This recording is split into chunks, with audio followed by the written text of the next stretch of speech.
اللہ فرماتا ہے جب بھی ان کے پاس کوئی رسول آتا ہے تو ان کا مزاج یہ ہے کہ یہ ہمیشہ ٹھٹھا ہی کرتے ہیں، مذاق ہی کرتے ہیں۔ اب دین کی راہوں پہ چلنے والوں کے لیے اس آیت میں بہت کچھ ہے۔ کوئی یہ سمجھے کہ آتے ہوئے بھی پھول اور جاتے ہوئے بھی پھول، صاحب نہیں، یہ تو کانٹوں کی سیج ہے۔ یہاں تو مقاومتیں بھی ہوں گی، مخالفتیں بھی ہوں گی، اذیتیں بھی ہوں گی، دکھ بھی ہوں گے، تان و تشنیع کے برستے تیر بھی ہوں گے، لوگ گالیاں بھی دیں گے۔ جب پیغمبروں کو بھی لوگوں نے گالیاں دی، اللہ کا کوئی پیغمبر ایسا نہیں آیا کہ جس نے آ کے پیغام حق دیا ہو اور لوگوں نے مخالفت نہ کی ہو، چونکہ جس کے مفادات پہ زد پڑے گی وہ مخالفت تو کرے گا، وہ مقاومت تو اٹھائے گا، وہ تانے تو دے گا، وہ ماحول سازی مخالفت میں تو کرے گا، وہ اپنی بدتمیزیوں کا اظہار کسی نہ کسی طریقے سے تو کرے گا۔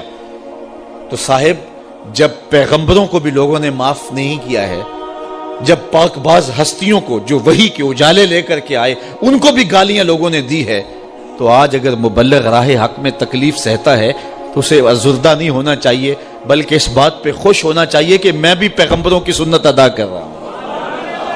مجھے بڑی اچھی بات آج بڑی دیر کے بعد یاد آئی۔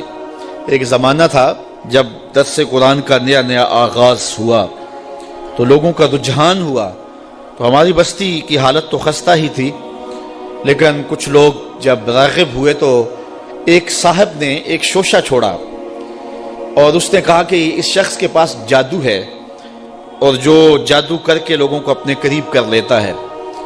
تو میرے ایک دوست تھے پیر بھائی، تو وہ بڑے ازردہ سے ہو گئے۔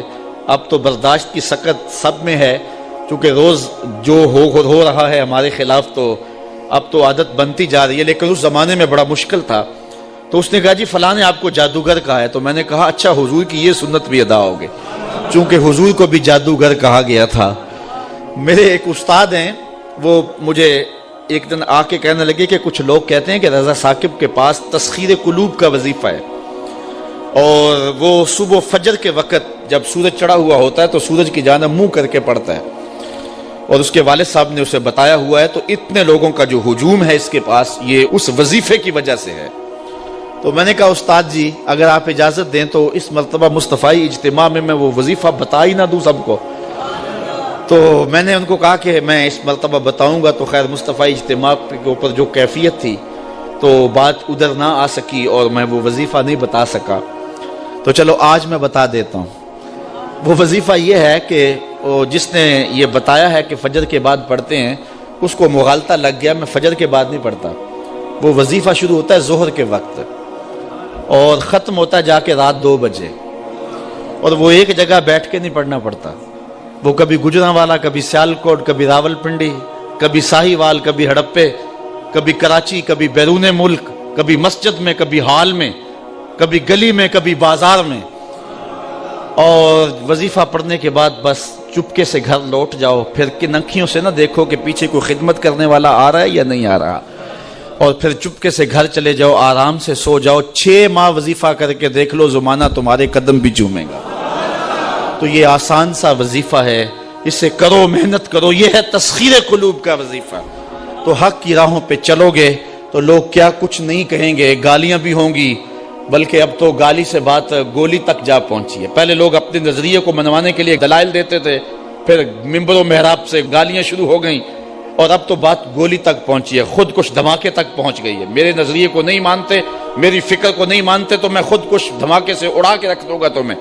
عجیب رنگ ڈھنگ ہو گئے، عجیب صورتیں ہو گئی، تو ظاہر ہے جس کے مفاد پہ زد پڑے گی وہ مخالفت کرے گا۔